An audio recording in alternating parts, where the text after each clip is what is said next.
Olá, queridos! Bem-vindos à nossa aula de farmacologia desta semana, dando continuidade ao estudo dos fármacos hipolipemiantes. Nas primeiras partes das nossas aulas, conversamos sobre o metabolismo das lipoproteínas, o manejo do paciente que tem dislipidemia, estudamos a classe considerada como padrão ouro para o tratamento do paciente com dislipidemia, que são as estatinas, vimos as indicações, particularidades, classificações e efeitos adversos dessa classe que é tão importante para o manejo da dislipidemia, que são as estatinas. Nessa nossa parte da aula de hoje, nós conversaremos sobre os outros fármacos que podem ser utilizados para o tratamento do nosso paciente com hipercolesterolemia ou hipertrigliceridemia, e quando é que nós utilizamos estes outros fármacos? Em situações em que o uso da estatina não foi suficiente para atingir a meta terapêutica, ou seja, comecei a utilizar a estatina, fiz ajuste de dose, estou utilizando uma estatina de alta potência e ainda assim não consegui reduzir os níveis de lipídios do meu paciente. Preciso fazer uma associação. Muitos dos fármacos que nós estudaremos na aula hoje, eles podem ser associados com as estatinas para que nós tenhamos uma potencialização do tratamento farmacológico do paciente. Esses fármacos que nós estudaremos nessa parte da aula também podem ser utilizados para aqueles pacientes cujo uso das estatinas é contraindicado. Então, populações especiais ou ainda comorbidades que esse paciente tenha que contraindique o uso das estatinas, tem essas outras classes que nós estudaremos na nossa aula e algumas delas podem ser utilizadas nessas situações. Ainda, pessoal, essas classes que nós conheceremos nessa nossa aula podem ser utilizadas naquela situação em que o paciente começou a utilizar a estatina, teve uma boa resposta terapêutica, entretanto, apresentou uma incidência considerável de efeitos adversos que justifica a interrupção do tratamento com a estatina, troca de classe. E aí, a prof vai apresentar para vocês hoje essas outras classes que podem ser utilizadas no manejo do paciente com dislipidemia. Vamos lá, então? Vem com a prof, vamos conhecer um pouquinho mais sobre essas classes. Nessa parte 4 da aula, conversaremos sobre fármacos de outras classes, né, os fármacos não estatínicos, que têm uma ação mais evidente, mais potente sobre os níveis de colesterol, são fármacos hipocolesterolêmicos. E na última parte da nossa aula, já vencendo este conteúdo da farmacologia, nós conversaremos sobre os fármacos que têm um efeito muito maior sobre os níveis de triglicerídeos. Então, vamos lá. Amados, coloquei essa imagem aqui para a gente relembrar o metabolismo das lipoproteínas, de colesterol, lipoproteínas, e para apresentar para vocês todos os alvos farmacológicos onde os fármacos aqui podem atuar para reduzir colesterol e triglicerídeos. Peço desculpas a vocês, porque a imagem ela está aí, né, com o texto em inglês, mas eu sei que vocês são poliglotas, vão dominar tranquilamente essa figura, mas essa é uma figura que resume toda a nossa aula de fármacos hipolipemiantes. Aqui nós temos todas as classes, e o bacana dessa figura é que mostra a integração de todos esses fármacos, e é isso que eu gostaria que vocês acompanhassem comigo nesse momento. Vamos lá, então, ó. Queridos, a partir da dieta de colesterol, né, de gordura que vem lá da dieta, ó, dessa gordura proveniente da dieta, a gente tem, então, a absorção deste colesterol, destes lipídios, lá do intestino, né? Então, a gente tem essa absorção de colesterol, lembrem-se, via endógena e via exógena de produção aí de colesterol. Então, aqui na via exógena, esse colesterol proveniente da dieta, ele é absorvido lá no intestino e ele é transportado no interior de uma lipoproteína, que aqui são os quilomicrons. Observem, queridos, que a composição dos quilomicrons é, em sua maior parte, de triglicerídeos. Quilomicron tem uma concentração de triglicerídeos muito maior do que de colesterol. E aí, esses quilomicrons, eles sofrem, então, a ação da enzima lipoproteína lipase, né, da lipase lipoproteica, e aí nós temos a liberação de ácidos graxos livres para os tecidos periféricos. Com essa modificação conformacional dos quilomicrons, e aqui também vem doação de apoproteína pela HDL, como nós vimos na nossa primeira aula, esses quilomicrons tornam-se, então, quilomicrons remanescentes. E aqui, essa concentração, né, no interior dessa lipoproteína já modifica, ó, nós temos mais colesterol do que triglicerídeos. E esses quilomicrons remanescentes, eles chegam ao fígado e levam, então, esse colesterol proveniente da dieta para o fígado. Essa é a via exógena de produção de colesterol. Lá no fígado, queridos, o que é que vai acontecer? Esse colesterol intracelular, tanto o que vem da dieta, quanto o colesterol que ele é produzido pela via de síntese hepática de colesterol, a partir da HMG-CoA redutase, esse colesterol ele vai ser, então, exportado do fígado para os tecidos periféricos a partir da VLDL, né? A lipoproteína de densidade muito baixa. Queridos, o fígado, além de sintetizar colesterol, ele também sintetiza triglicerídeo. Então, a principal forma que o nosso organismo tem de transportar, de levar este colesterol e este triglicerídeo do fígado para os tecidos periféricos é através da VLDL. E a VLDL, a sua constituição é maior, né? Ela é mais predominante de triglicerídeos do que de colesterol. A VLDL, pessoal, também vai sofrer a ação da lipase lipoproteica, libera ácidos graxos que são acumulados em tecidos periféricos, e aqui, né, também tem doação de apoproteínas pela HDL, é formada, então, a IDL, a lipoproteína de densidade intermediária, que é omitida nessa figura, e depois nós temos a formação aqui da LDL, que é a lipoproteína de baixa densidade. A LDL, pessoal, observem que a composição dela é praticamente só de colesterol, né? Então, a LDL é uma lipoproteína riquíssima em colesterol. E a LDL tem duas possibilidades, então, para essa lipoproteína. Ela vai levar colesterol para tecidos periféricos, ou ainda ela pode ser recaptada pelo fígado através de receptores de LDL. Prestem atenção que esse é um ponto bastante importante para nós entendermos aqui a farmacologia. Então, a LDL, ela chega lá no fígado, interage com receptores de LDL, e nós temos aqui, então, a captação de colesterol, tá, pessoal? Destaco aqui para vocês o papel importantíssimo dessa linda, maravilhosa HDL, que é a lipoproteína de alta densidade. O que é que a HDL faz? A HDL, além de doar apoproteínas para que outras lipoproteínas se tornem maduras, né, e trabalhem nessa rede tão orquestrada de metabolismo de lipoproteínas, a HDL também faz a captação de colesterol de tecidos. Deixa eu achar meu mouse aqui. Aqui, perfeito. A HDL, ela faz, então, a captação de colesterol de tecidos extrahepáticos e leva esse colesterol para o fígado. Pessoal, vejam que esse colesterol que está aqui no fígado, ele pode tanto ser exportado através da VLDL, mas aqui também vai acontecer o metabolismo desse colesterol. Lembrem-se, o fígado é órgão de metabolização. Então, como é que esse colesterol vai ser metabolizado e excretado, né? Para que a gente tenha tudo funcionando em harmonia.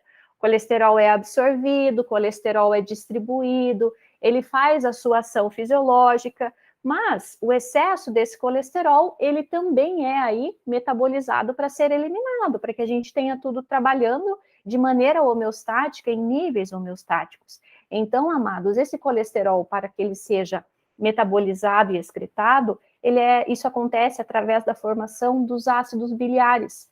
Os ácidos biliares, eles são produzidos no fígado, são armazenados lá no interior da vesícula biliar, juntamente com a bile, que é rica em ácidos biliares, e esses ácidos biliares, eles têm função de fazer a emulsificação lá da gordura que vem da dieta, né? Esses ácidos biliares aqui, juntamente com a bile, né? Eles são secretados lá no duodeno, e vão fazer a emulsificação das gorduras que vêm da dieta. Esses ácidos biliares, eles são produzidos a partir do colesterol, né? Então, vejam que aqui tudo isso deve trabalhar de maneira orquestrada e de maneira harmônica. Quando isso se perde, nós temos que o nosso paciente tem dislipidemia. E como é que a gente faz o manejo terapêutico desse paciente? Amados, nós temos fármacos que podem atuar em qualquer um destes pontos que a prof acabou de apresentar para vocês. Mas vejam o que é importante que vocês percebam, e é por isso que eu gosto muito dessa figura. Percebam que todas essas lipoproteínas, elas trabalham de maneira integrada. Então, quando eu altero, por exemplo, aqui a produção de VLDL, eu também estou alterando, consequentemente, a exportação de triglicerídeos e a exportação de colesterol. Quando eu aumento aqui a expressão de receptores de LDL na célula, eu estou aumentando a captação de colesterol, né? Quando eu diminuo a quantidade, a concentração de colesterol que está circulando no plasma, o que é que o fígado vai entender? Opa, preciso produzir mais colesterol. Então, o nosso sistema, ele tende a trabalhar de maneira a manter tudo isso funcionando normalmente. Mas quando eu alterar uma dessas lipoproteínas, o que eu preciso que vocês entendam é que, mexendo em uma lipoproteína, eu mexo em toda essa rede, porque uma lipoproteína depende da outra, tá bem, queridos? E é isso que explica por que é que muitos fármacos, em especial esses que nós veremos na nossa aula de hoje, por que é que quando ele mexe, por exemplo, com a absorção de colesterol lá no intestino, ele também vai alterar a concentração plasmática de colesterol? Por que é que esse fármaco, quando ele aumenta a expressão de receptores de LDL, através da diminuição da concentração de colesterol aqui no fígado, por que é que ele vai reduzir também triglicerídeos? Por que é que ele reduz também colesterol circulante? Justamente porque tudo isso acontece de maneira bastante integrada, tá bem, queridos? E olhem os alvos farmacológicos que nós temos.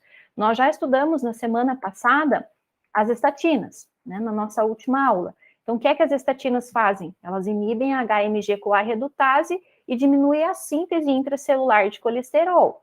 Quando diminui a síntese, né, os níveis intracelulares de colesterol, consequentemente, nós temos um aumento da expressão de receptor de LDL para captar mais colesterol. Tenho pouco colesterol nessa célula, está sendo formado pouco colesterol, preciso trazer mais colesterol para o fígado. E a LDL é rica em colesterol. Então, o que é que o fígado faz? Mecanismos para tentar captar mais LDL, né?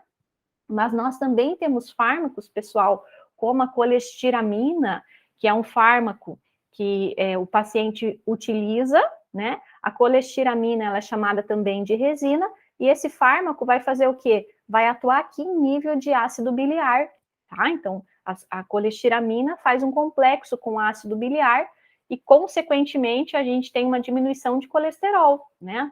A gente vai ver isso de maneira mais aprofundada na aula de hoje. A ezetimiba ou ezetimibe, tanto faz, é um fármaco que vai atuar também no intestino, diminuindo a absorção desse colesterol que vem da dieta. Se eu tenho menos colesterol aqui no quilomicron, eu reduzo tudo isso aqui também, né? Nós temos ainda, pessoal, os fibratos ou a niacina, né? Os fibratos, eles podem tanto diminuir a exportação de VLDL e também eles podem aqui, ó, estimular a ação da lipase lipoproteica. Com isso, pessoal, a gente vai ter o maior consumo de VLDL, né? Vejam, se eu tenho um maior consumo de VLDL e a VLDL é rica em triglicerídeos, isso quer dizer que os fibratos, eles serão fármacos de escolha para tratar o nosso paciente que tem excesso de triglicerídeos, né? Ainda, pessoal, a gente tem aqui as estatinas e os fibratos, que também vão alterar aqui os receptores de LDL, né? E aqui, como nós já estudamos na aula da semana passada, nós temos os fármacos que inibem a HMG-CoA redutase. Então, esse é o panorama dessa nossa aula. Hoje conversaremos sobre essas demais classes que também reduzem aí colesterol e triglicerídeo. Vamos lá? Segura na mão da prof, ninguém solta a mão de ninguém, vamos junto que vai dar tudo certo. Prof, já sei todos os alvos farmacológicos que a gente usa para tratar a dislipidemia. Taca-lhe pau, vamos embora então aprender os fármacos dessa aula. O prof mostrou esse slide para vocês na semana passada sobre os fármacos hipolipemiantes. Então, nós temos aqueles que reduzem, em uma ação mais proeminente em LDL, as estatinas, a ezetimiba e também os sequestrantes ou sequestradores de ácidos biliares, né? Então, esses fármacos vão ter um efeito muito maior em colesterol, porque LDL é riquíssima em colesterol. E nós temos também os fármacos que têm uma ação muito maior nos triglicerídeos. E aqui entram os fibratos, o ácido nicotínico ou niacina e o ômega 3, certo? Eu vou apenas puxar este slide lá das estatinas, que eu quero que vocês tenham em mente essa ação das estatinas, esses efeitos das estatinas sobre essas frações, para que vocês possam comparar com os fármacos que a gente vai estudar na aula de hoje. Então, olha lá, a estatina tem um efeito muito potente sobre LDL. 4 cruzes, né, 4 setas para baixo, um efeito muito potente. As estatinas, 2 setas para cima aqui em HDL, 2 setas para baixo em triglicerídeos. Ou seja, as estatinas atuam sobre todas as lipoproteínas e aqui também sobre triglicerídeo, com uma ação muito maior em LDL, tá bom? Então fiquem com essa imagem aqui para vocês poderem comparar com os fármacos que a gente vai estudar na aula de hoje. Vamos começar então? Primeira classe foram as estatinas, segunda classe que nós estudaremos são fármacos que inibem a absorção intestinal de colesterol. Principal representante aqui, na verdade, só um que a prof vai apresentar para vocês. Trouxe aqui para a nossa aula, mais uma vez, só os fármacos que são utilizados no Brasil, só os fármacos que nós temos aqui, para não ficar mostrando para vocês fármacos obsoletos que já não se usa mais ou que nós não temos aqui no Brasil, para que vocês aprendam a essência mesmo que realmente importa. Então, amados, a ezetimiba ou a ezetimibe, olhem aqui os efeitos dela sobre LDL, né? Estatinas eram 4 setas para baixo, lembram? Olha, ezetimiba é 1 seta para baixo. HDL, 1 seta para cima. E triglicerídeo, 1 seta para baixo. Por que esse efeito sobre LDL ele é muito menor do que o efeito das estatinas? A ezetimiba, pessoal, como a prof explicou para vocês aqui, né? Apresentei a classe, é um fármaco que diminui a absorção intestinal de colesterol. Mas se vocês se lembrarem da nossa primeira aula lá sobre metabolismo de lipoproteínas, vocês se lembram que a via exógena, ou seja, o colesterol proveniente da dieta lá pelo intestino, isso corresponde a 30% de todo o nosso colesterol. A maior quantidade de colesterol, ela vem justamente da produção hepática, que corresponde a aproximadamente 70% do colesterol que nós temos. Então, se aqui eu estou utilizando um fármaco que vai atuar inibindo a absorção de colesterol, eu estou falando de um fármaco que vai atuar nessa via exógena correspondente a 30% do nosso colesterol. Enquanto do outro lado eu tenho a estatina, que atua na via endógena, que é responsável por 70% da produção de colesterol. Então, por isso que o efeito da ezetimiba é menor do que o efeito da estatina. Olha como esse fármaco atua. Queridos, aqui nós temos intestino, lúmen, né? Aqui membrana basolateral, vaso sanguíneo, né? E lá nos enterócitos, o que acontece, pessoal? Essas micelas que estão sendo secretadas lá, especialmente em região de duodeno, essas micelas, elas são compostas aí, né? Por fosfolipídios, ácidos graxos, sal biliar ou ácido biliar, colesterol, enfim. Essas micelas, elas têm em sua composição tanto colesterol, mas também tem sal biliar, ácido biliar, que é formado lá no fígado a partir do colesterol. Então, a função dessas micelas aqui no intestino é fazer emulsificação de gordura. Só que aqui no enterócito, pessoal, nós temos um transportador chamado NPC1L1. O que esse transportador faz? Ele capta, né, esse colesterol aqui do intestino. Esse colesterol vai ser esterificado pela ação dessa enzima e vai ser, então, reabsorvido. Todos esses sais biliares que são secretados no intestino normalmente para fazer o processo de emulsificação de gordura, queridos, 95% desses sais biliares eles são reabsorvidos. São secretados no intestino, fazem a sua ação, são reabsorvidos através desses transportadores, né? E aí eles voltam para o fígado, ficam armazenados depois lá na vesícula biliar e completa-se esse ciclo, né? O que é que a ezetimiba faz, pessoal? A ezetimiba, ela vai bloquear, ela vai inibir esse transportador, o NPC1L1. Conforme a ezetimiba inibe, então, esse transporte, né, esse transportador, a gente vai ter a diminuição da absorção de colesterol pelo intestino delgado, né? Consequentemente, a gente tem uma diminuição do colesterol hepático E diminui o colesterol hepático, cai naquilo que a prof falou para vocês. A gente tem um aumento da síntese de receptores de LDL para tentar captar mais colesterol do plasma. Consequentemente, esse fármaco diminui a concentração plasmática de LDL, tá, pessoal? Além disso, o que acontece? Se eu tenho menos colesterol no interior dos hepatócitos, eu vou ter uma menor produção de VLDL. Lembra que a prof falou para vocês que VLDL é o primeiro mecanismo através do qual o colesterol e triglicerídeos saem do fígado, né? A VLDL ela é mais rica em triglicerídeos, mas ela também tem o colesterol.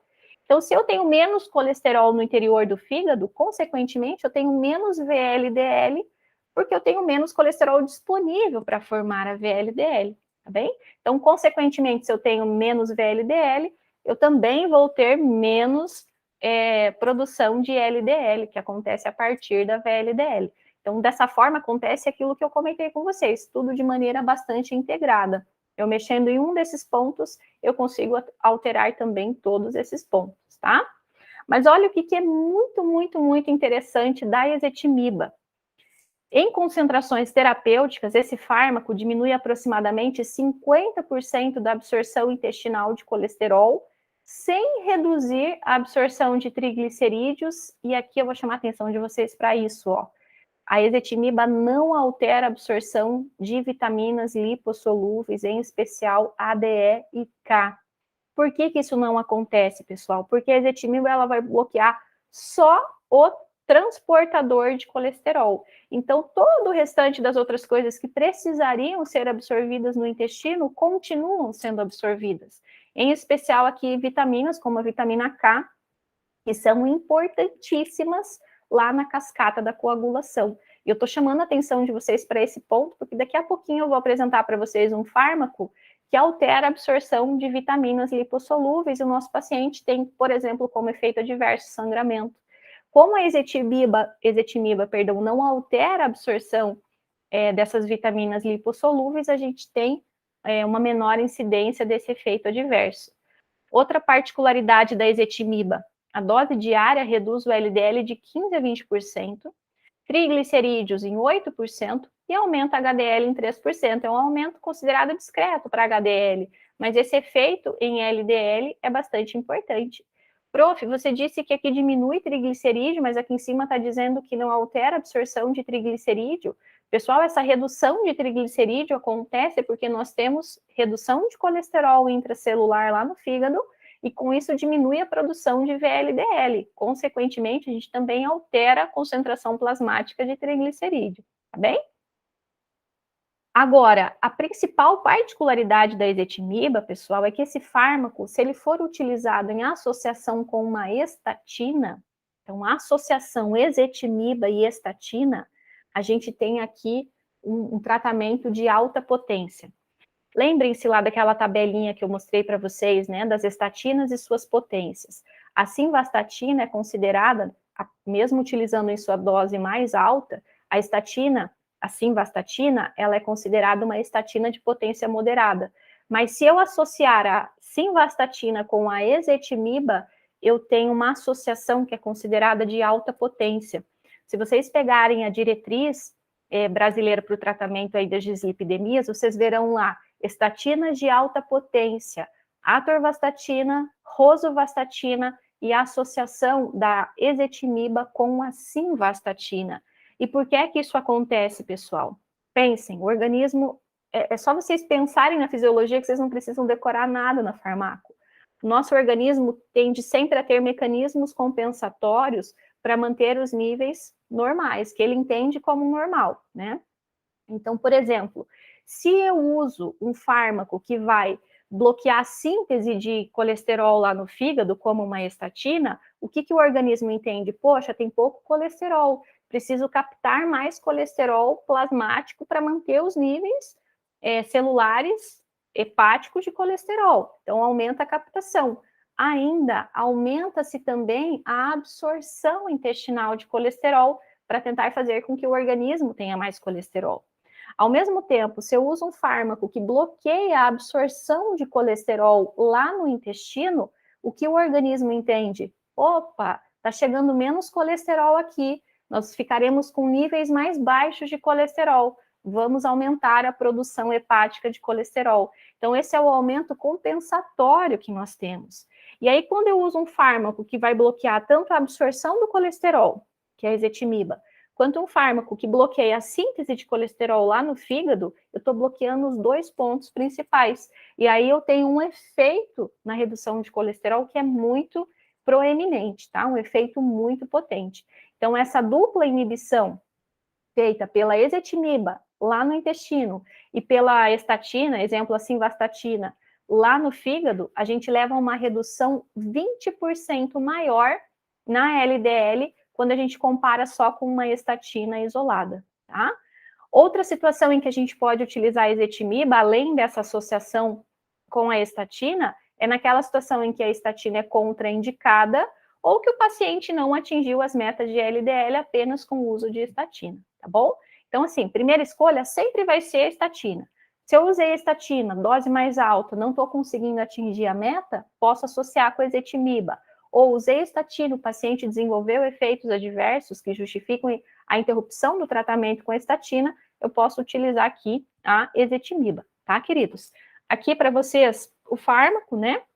Ezetimiba, ela é sempre utilizada na dose de 10 miligramas dia no paciente, e a ezetimiba, ela vem tanto fármaco isolado, só ela, ou já tem apresentações dela com a estatina num único comprimido, que é bastante confortável para o paciente. Então, por exemplo, aqui, ó, ezetimiba mais simvastatina, ezetimiba sempre 10 miligramas, olha aqui, ezetimiba, né, 10 miligramas com a rosuvastatina. Então, essas associações, elas são consideradas como fármacos de alta potência para o tratamento da dislipidemia. Tá bem, queridos? Geralmente são fármacos bem tolerados, as reações adversas geralmente são leves e temporárias. A gente contraindica o uso desse fármaco também em pacientes com insuficiência hepática moderada a grave, porque esse fármaco, ele também é metabolizado no fígado e pode ainda intensificar essa questão aí da insuficiência hepática. Tá bem, queridos? Vamos então para a nossa terceira classe de fármacos, que nós estudaremos aqui, então, para o manejo do nosso paciente com dislipidemia. E agora a prof apresenta aqui para vocês a colestiramina. Nossa, prof, só um representante dessa classe também? Só um. Se vocês pegarem aí alguns livros de farmaco, vocês encontrarão mais dois fármacos, né? O Colestivan, Colestipol, são fármacos que nós não encontramos aqui no Brasil. Então, por isso a prof vai apresentar para vocês só a colestiramina, que é considerado um sequestrante ou um sequestrador de ácido biliar, e vocês podem encontrar também com o nome de resinas de troca iônica, é tudo sinônimo, tá bem? Olha o efeito da colestiramina sobre LDL. Vejam que aqui a gente já tem um efeito mais potente do que a ação da ezetimiba. HDL, uma seta para cima, triglicerídeos, uma seta para cima. Colestiramina pode levar a um aumento compensatório aqui de triglicerídeos, né? Olha que interessante o mecanismo de ação desses fármacos, desse fármaco. A prof disse para vocês que os ácidos biliares, eles são formados a partir do colesterol. E quem faz essa formação é essa enzima aqui, colesterol 7-alfa hidroxilase. Isso acontece lá no fígado. Então, essa enzima pega o colesterol, forma ácido biliar, ou sal biliar, tanto faz, em especial o colato. Esses sais biliares ficam armazenados lá na bile. Após a alimentação, e prestem atenção que a prof está falando após a alimentação, esses sais biliares, né, a bile, ela é secretada lá no intestino delgado, lá no duodeno, para fazer a emulsificação da gordura, né? Então, olha aqui, ó, que nós temos o lúmen intestinal, né, a bile secretada aqui no lúmen, para fazer a digestão aí, né, a emulsificação das gorduras. Aqui eu tenho o hepatócito, né, onde são produzidos, então, esses ácidos biliares que vão ficar armazenados lá na bile, que serão secretados lá no duodeno, para fazer essa emulsificação das gorduras, e aqui eu tenho a membrana sinusoidal, né, que os vasos sanguíneos. Então, queridos, vejam que colesterol, ele serve como substrato para a formação dos sais biliares, né? O que é que vai acontecer num paciente que é tratado com o fármaco aqui, com a colestiramina, ó. Numa situação normal, oh meu Deus, o mouse voltou. Numa situação normal, então, ó, lá no fígado, né, a partir do colesterol, são produzidos os sais biliares, que serão, então, secretados aqui no intestino delgado do paciente. Ô, mouse, venha. Então, ó, sais biliares são secretados aqui no intestino delgado para fazer emulsificação de gordura. A prof disse para vocês agora há pouquinho que 95% desses sais biliares, eles são reabsorvidos. Então, secreta aqui ácidos ou sais biliares, eles fazem emulsificação de gordura, depois eles são reabsorvidos. Todos esses sais biliares, eles são produzidos a partir do colesterol, né? Então, isso acontece numa situação normal, tá? Então, vamos imaginar que um paciente que tem hiperlipidemia e não recebe o fármaco. Aqui nessa situação, pessoal, um paciente que tem aqui a dislipidemia e é tratado com esses sequestradores de ácidos biliares, como, por exemplo, a colestiramina. Então, o fármaco, ele é administrado por via oral após a refeição, justamente porque a prof disse para vocês que depois que a gente se alimenta, que a gente tem a maior secreção de bile lá no duodeno para fazer a emulsificação de gordura. Então, eu preciso utilizar esse fármaco no momento em que eu tenho uma grande quantidade de ácido biliar no intestino, que é após a alimentação, né? Então, esse fármaco vai ser administrado por via oral. Quando ele chega aqui no duodeno e ele encontra esses ácidos biliares, o fármaco faz um parzinho com o ácido biliar, ele faz um complexo, uma complexação entre a colestiramina e os sais biliares, eles se ligam nos sais biliares, faz esse complexo grandão e tudo isso vai embora pelas fezes, tá? Isso faz uma excreção fecal. Esses 95% de sais biliares que deveriam ser reabsorvidos não são mais reabsorvidos, justamente porque esse complexo que é insolúvel foi secretado pelas fezes. O que é que o fígado faz? Opa, diminuiu a concentração de sais biliares. Precisamos formar, sintetizar mais sal biliar para ajudar no processo de digestão. Da onde vem o sal biliar? Do colesterol. Então, o fígado começa a gastar muito colesterol para formar mais sal biliar, né, para fazer esse processo aqui de digestão, e, consequentemente, a gente diminui os níveis de colesterol. Baixos níveis de colesterol no fígado, de novo, prof, de novo. Baixos níveis de colesterol aqui no fígado faz o quê?